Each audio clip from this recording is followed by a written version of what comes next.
બપોરે 1 વાગ્યા સુધી 12 જિલ્લામાં વરસાદની આગાહી છે, જેમાં ભાવનગર, સાબરકાંઠા, અરવલ્લીમાં આગાહી કરાઈ છે, તો દક્ષિણ ગુજરાતના 9 જિલ્લામાં યલો એલર્ટ છે, જેમાં નવસારી, વલસાડ, સુરતમાં યલો એલર્ટ છે, ડાંગ, નર્મદા અને વડોદરામાં પણ આગાહી કરાઈ છે, છોટાઉદેપુર, તાપીમાં પણ યલો એલર્ટ આપવામાં આવ્યું છે, ભાવનગર, સાબરકાંઠા, અરવલ્લીમાં યલો એલર્ટની આગાહી છે।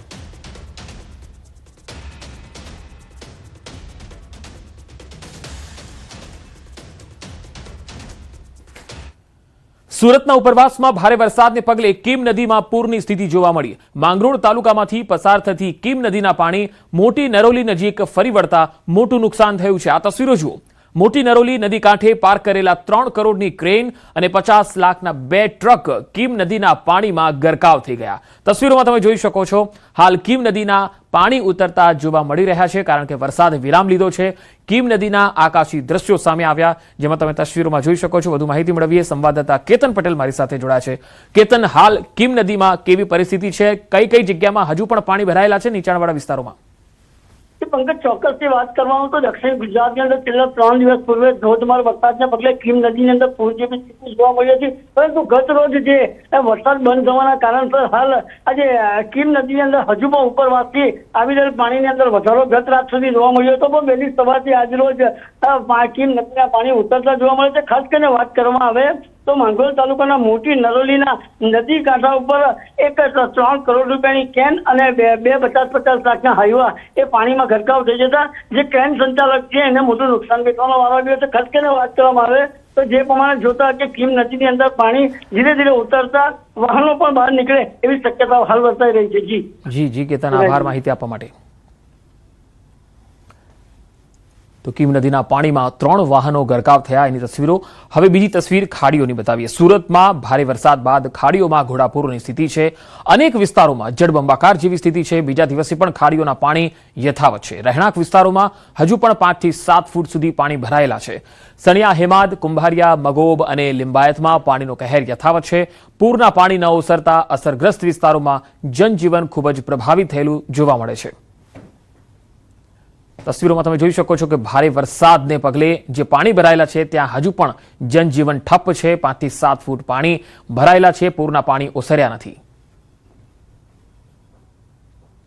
સુરત ગ્રામ્યમાં પડેલા ભારે વરસાદ બાદ સુરતની ખાડીઓમાં ઘોડાપૂરની સ્થિતિ ઊભી થઈ હતી। જોકે આજે બીજો દિવસ છે કે સુરતના રેસિડેન્ટ વિસ્તારોમાં ભરાયેલા પાણી ઉતરવાનું નામ નથી લઈ રહ્યા। ખાસ કરીને કાંકરા ખાડી અને બેધવણ ખાડીના પાણી તો ઉતરી ગયા, પણ જે મીઠી ખાડી છે કે જે સુરતમાં ખાડીપુર માટેની સૌથી મોટી ખાડી કહી શકાય છે, સતત આ ખાડીને લઈને રેસિડેન્ટ વિસ્તારો પ્રભાવિત થાય છે। આ વિસ્તારમાં હજુ પણ પાણી ઉતર્યા નથી। દ્રશ્ય જોઈ શકાય છે લિંબાયતની મીઠી ખાડી વિસ્તારની આજુબાજુના રેસિડેન્ટ વિસ્તારો કે જ્યાં હજુ પણ 5 થી 7 ફૂટ જેટલા પાણી ભરાયેલા છે। ખાસ કરીને આની અસર સનિયા, અહેમદ, ગુના, કુંભારિયા, મગોબ, લિંબાયત અને ડિંડોલી જેવા વિસ્તારોમાં જોવા મળી રહી છે। ત્યારે આજે ખાડી પેલનો બીજો દિવસ છે, હજુ પણ પાણી યથાવત છે। દ્રશ્ય જોઈ શકાય છે ખાડીઓનું પાણી ઓસરી નથી રહ્યું, ત્યારે તંત્રની ચિંતા વધી છે। ગઈકાલે આ બાબતે એક સંકલન બેઠક કરવામાં આવી હતી અને ગુજરાત રાજ્યના મુખ્યમંત્રી બપોર બાદ સુરત આવ્યા બાદ અધિકારીઓ અને સત્તાધીશો સાથે સમીક્ષા બેઠક કર્યા બાદ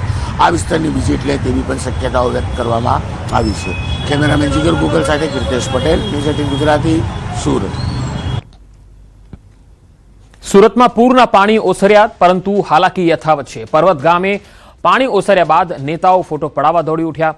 ગોઠણરૂપ પાણીમાં નેતાઓ ટ્રેક્ટર લઈને પહોંચ્યા। કોર્પોરેટરો જાણે તાઇફો કરવા આવ્યા હોય તેવા દ્રશ્યો। પૂર બાદ નેતા દેખાતા લોકોએ આડે હાથ લીધા। કોર્પોરેટર અને સ્થાનિકો વચ્ચે ચકમકના દ્રશ્યો પણ જોવા મળ્યા। લોકોએ સવાલો પૂછ્યા, પૂર હતું ત્યારે ક્યાં હતા? કેમ પાણી ઓસર્યા પછી ફોટો સેશન માટે આવી પહોંચ્યા? મનપા અધિકારીઓ અને નગરસેવક સામે લોકોનો ભારે રોષ ફાટી નીકળ્યો। ટ્રેક્ટરમાં આવેલા અધિકારીઓને પાણીમાં ચાલીને આવવાની લોકોની ટકોર। ટ્રેક્ટર આગળ વધતું અટકાવી સ્થાનિકોએ નોંધાવ્યો છે વિરોધ। ખાડીપુરથી પરેશાન રહેવાસીઓએ તાત્કાલિક ઉકેલની માંગ કરી। પર્વત ગામમાં પાણી ઓસર્યા બાદના આ દ્રશ્યો જુઓ। એક તરફ લોકોમાં રોષ છે, ચારે તરફ ગંદકીના ઢગલા, કાદવ કીચડ। કેટલાક વિસ્તારમાં હજુ ખાડીના પાણી ઓસર્યા નથી। બીજા દિવસે પણ ખાડીઓના પાણી ઓસર્યા નથી। હજુ પણ 5 થી લઈને 7 ફૂટ સુધીના પાણી છે। આ પાણી રેસિડેન્ટ વિસ્તારોમાં પણ છે। સનિયા, હેમદ અને કુંભારિયા, મગોબ, લિંબાયતમાં હજુ પણ પાણી ભરાયેલા છે।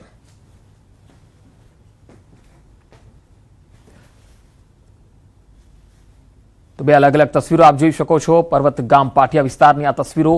એક તસવીરમાં તમે જુઓ છો કે જ્યાં પાણી ભરાયેલા છે, 4 થી 5 ફૂટ પાણી ભરાયેલા છે, કાદવ કીચડનું સામ્રાજ્ય છે. વરસાદે ભલે વિરામ લીધો હોય પરંતુ લોકોને હાલાકી આ પાણી ભરાયેલું હોવાના કારણે છે. બીજી તરફ લોકોનો આક્રોશ પણ છે, કારણ કે કોર્પોરેટર અને અધિકારીઓ હવે જાગ્યા છે, હવે તેમને ચિંતા થઈ છે. પરંતુ 3 દિવસથી સુરતી લાલાઓ પરેશાન હતા, હાલાકી ભોગવી રહ્યા હતા, ત્યારે એક પણ કોર્પોરેટર કે અધિકારી અહીંયા પહોંચ્યો ન હતો, ના તેમની મદદે આવ્યો હતો. અને તેના કારણે હવે જ્યારે ફોટો સેશન માટે કોર્પોરેટરો પહોંચ્યા છે ત્યારે લોકોમાં ભારે રોષ દેખાઈ રહ્યો છે. લોકો આક્રોશ ઠાલવી રહ્યા છે. ગોઠણડૂબ પાણીમાં નેતાઓ ટ્રેક્ટર લઈને જ્યારે પહોંચ્યા છે ત્યારે હવે લોકો જે છે એ તેમને સામે આક્રોશ અને વેધક રજૂઆતો અને સવાલો પણ કરી રહ્યા છે. આ બે અલગ અલગ તસવીરો છે. સુરતના પર્વતગામ વિસ્તાર અને ખાડીના પાણીથી પરેશાન જે લોકો છે તેમણે ભારે આક્રોશની લાગણી વ્યક્ત કરી. નેતાઓ જ્યારે ફોટો સેશન માટે અહીંયા પહોંચ્યા ત્યારે લોકો એમને પૂછી રહ્યા છે કે જ્યારે પૂર હતું, જ્યારે સૌ અહીંની જનતા છે એ પરેશાન હતી, પાણીમાં ગળાડૂબ હતી, ત્યારે તમે ક્યાં હતા? નેતાઓ ક્યાં હતા? જાડી ચામડીના અધિકારીઓ ક્યાં હતા? ત્યારે લોકોમાં ભારે આક્રોશ છે. કેટલાક વિસ્તારમાં હજુ ખાડીના પાણી છે જે ઓસર્યા નથી. હાલાકી યથાવત છે. હજુ જનજીવન અસ્તવ્યસ્ત છે, ઠપ છે. લોકો બહાર નીકળી શકતા નથી. પાણી ગોઠણ સમાન ભરાયેલા છે. આ પાણીનો નિકાલ ન થવાના કારણે લોકોમાં ભારે આક્રોશ છે. વરસાદે વિરામ લીધો છે. મેઘરાજા હવે રાહત આપી રહ્યા છે, પરંતુ લોકોને રાહત મળે એવું આજના દિવસે તો લાગતું નથી, કારણ કે પાણી આજે પણ 5 થી 7 ફૂટ જેટલા અમુક વિસ્તારોમાં ભરાયેલા છે અને તેના કારણે ત્યાંના લોકોની સ્થિતિ હજુ પણ કફોડી છે.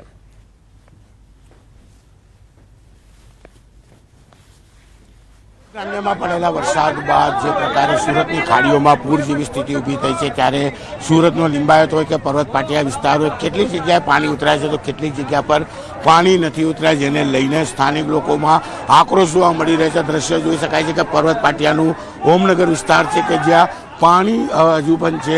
રેસ્ક્યુની કામગીરી કરવામાં આવી રહી છે, પણ મહાનગરપાલિકાના અધિકારીઓ અને નગરસેવકો પહોંચ્યા હતા અહીંયા ટ્રેક્ટરમાં ગંદર જવા માટે, લોકોની મદદ માટે. ત્યારે છેલ્લા કેટલાક વર્ષથી રેલને લઈને હેરાન થતા લોકોનો આક્રોશ આ વર્ષે ફૂટી નીકળ્યો છે. આપણે લોકો સાથે વાત કરવાનો પ્રયાસ કરીશું, શું કેવું છે, કયા પ્રકારની સ્થિતિ છે. ત્યારે ચોક્કસપણે કહી શકાય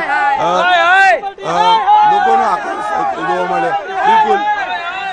શું નામ આપનું? हमाરું नाम प्रकाश है भाई. પ્રકાશભાઈ, કેટલી તકલીફ છે અને बहुत અત્યારે કેમ? तकलीफ है. हमारी दुकान से अंदर में पूरी दुकान तो डूबी गया. मैं तो बर्बाद हो गया पूरी तरह.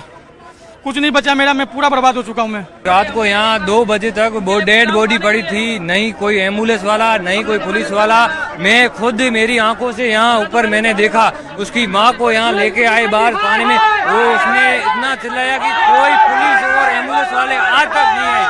1.5 लाख वाले पगार वाले क्या नहीं बोला हमको कि आपका पानी आने वाला है. कॉर्पोरेशन का शासन सब सेवा में तैयार है, बरोबर.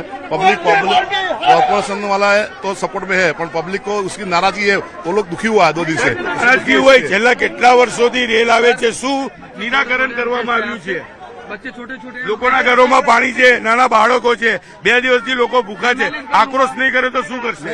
અમે એને દૂધ પાણી નાસ્તો તો પહોંચાડ્યું છે, એવું નથી. कार्यकर्ता मूर्ख है, इसलिए इनको कोई फर्क नहीं पड़ता है. सब कार्यकर्ता है बीजेपी के. नहीं बीजेपी का कार्यकर्ता है. हम लोगों ने 60 बरस में हमको किसी को वोट नहीं दिया. શું કહેશો? આક્રોશ છે. આ લોકોએ પબ્લિક નો આક્રોશ સાચો છે. તકલીફ છે એટલે આક્રોશ છે, સમજી લો. એ લોકો દુખી થયા છે 2 દિવસથી એટલે આક્રોશ છે. આક્રોશ સાચો જ છે, એના સંમત છું. મહાનગરપાલિકાનો વિરોધ કોર્પોરેટરો બતાવી રહ્યા છે, પણ આ જ લોકોએ મત આપી આ કોર્પોરેટરને મહાનગરપાલિકામાં મોકલ્યા છે. ત્યારે હવે કોર્પોરેટરની જવાબદારી છે આ લોકોની સમસ્યામાં ઊભા રહેવાનું, સમસ્યા દૂર કરવાની. પણ અહીંયા તો કોઈ કામ નથી કરતું, જેને લઈને લોકોનો આક્રોશ ફાટી નીકળ્યો છે. કેટલાકની દુકાનો ડૂબી ગઈ છે, લાખોનું નુકસાન છે, તો કેટલાકના ઘરોમાં પાણી ભરાઈ ગયા છે. નાના નાના બાળકો 2 દિવસથી ભૂખા છે. ત્યારે લોકોનો આક્રોશ વ્યાજબી હોય તેવું લાગી રહ્યું છે. કેમેરામેન જીગર કુગલ સાથે કીર્તેશ પટેલ.